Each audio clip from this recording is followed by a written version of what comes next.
Hi friends, నేను మీ MPR. మన రాష్ట్రంలో 2019 నుంచి 2024 వరకు ముఖ్యమంత్రిగా చేసినటువంటి వైఎస్ఆర్సీపీ పార్టీ అధినేత మాజీ ముఖ్యమంత్రి వైఎస్ జగన్మోహన్ రెడ్డి గారు అప్పట్లో కేంద్ర ప్రభుత్వం తీసుకొచ్చినటువంటి భూ రీసర్వే ల్యాండ్ టైటిల్ యాక్ట్ చట్టం ఇది చేస్తే రాష్ట్రంలో ప్రజలకు చాలామందికి ఉపయోగపడుతుందని చెప్పేసి కేంద్ర ప్రభుత్వం తెచ్చిన ఈ పథకాన్ని కంపల్సరీ ఆయన ఆంధ్రప్రదేశ్ రాష్ట్రంలో ఇంప్లిమెంట్ చేశారు. 11,000 గ్రామాల్లో చేస్తూ 7,000 గ్రామాల్లో ఆల్రెడీ సర్వే కూడా పూర్తి చేశారు. సర్వే పూర్తి చేస్తూ ఆయన కొంతమందికి పట్టాలు ఇచ్చారు. అక్కడ వేసిన రాళ్ల మీద భూముల పట్టాల మీద ఆయన ఫోటో వేసుకోవడం అది కొంచెం ఆయన చేసిన పొరపాటే. అది అలుసుగా చేసుకున్నటువంటి చంద్రబాబు నాయుడు ఎల్లో జర్నలిజం.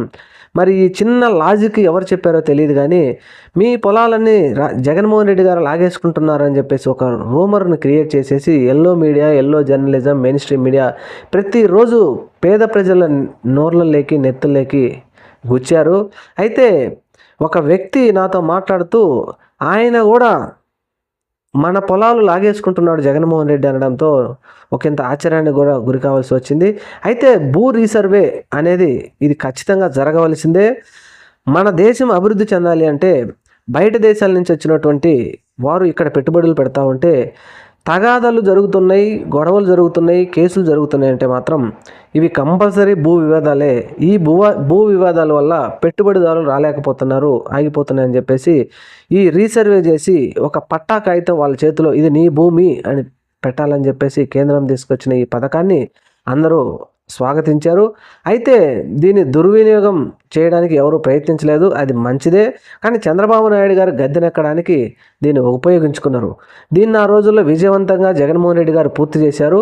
అయితే జగన్మోహన్ రెడ్డి గారిని ఇంకా ఆయన మరి ప్రజలు ఆశీర్వదించలేదు కాబట్టి చంద్రబాబు నాయుడు గారు వచ్చిన తర్వాత నేను మొట్టమొదటి సంతకం ల్యాండ్ టైటిల్ యాక్ట్ చట్టం రద్దు చేస్తాను అని చెప్పడం జరిగింది.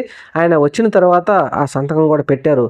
అయితే కేంద్ర ప్రభుత్వం పార్లమెంట్లో బడ్జెట్ ప్రవేశపెట్టిన తర్వాత రీసర్వే చేసిన ప్రభుత్వాలకి, రాష్ట్రాలకి వడ్డీ లేని రుణాలు 50 సంవత్సరాల పాటు ఇప్పిస్తామని చెప్పటికి చంద్రబాబు నాయుడు గారు జనాలకి ఏంటంటే వాళ్ళ చేతుల్లో పేపర్లు ఉన్నాయి కాబట్టి వాళ్ళు ఇష్టం వచ్చినట్టు చెప్తారు. రీసర్వే వేరు, ల్యాండ్ టైటిల్ యాక్ట్ చట్టం వేరు అని చెప్పేసి మళ్ళీ రీసర్వే చేయాలని చెప్పేసి వాళ్ళు రకరకాలుగా పేద ప్రజల దృష్టిలోకి ఎక్కిస్తూ ఉన్నారు. అయితే ప్రజలు కూడా ఇక్కడ ఆలోచించవలసింది ఏంటంటే మరి జగన్మోహన్ రెడ్డి గారు రీసర్వే చేస్తే పొలాలు లాక్కుంటారు అనుకున్నప్పుడు మరి ఇప్పుడు చంద్రబాబు నాయుడు గారు కూడా రీసర్వే చేస్తే పేద ప్రజల పొలాలు ఖచ్చితంగా లాక్కుంటారు. లాక్కొని ఆయన కూడా మీకు మీ పొలాలు ఎవరైనా మీరు మాత్రం ఖచ్చితంగా గుర్తుంచుకోవాలి. అయితే ఇక్కడ ఈ విషయం ఇప్పుడు మీరు ఎందుకు చెప్తున్నారు అనుకుంటే ఈ ల్యాండ్ టైటిల్ యాక్ట్ చట్టం రద్దు అని సంతకం పెట్టడం వల్ల కొన్ని వేల కోట్ల రూపాయలు మన రాష్ట్ర ప్రభుత్వానికి నష్టం వచ్చింది.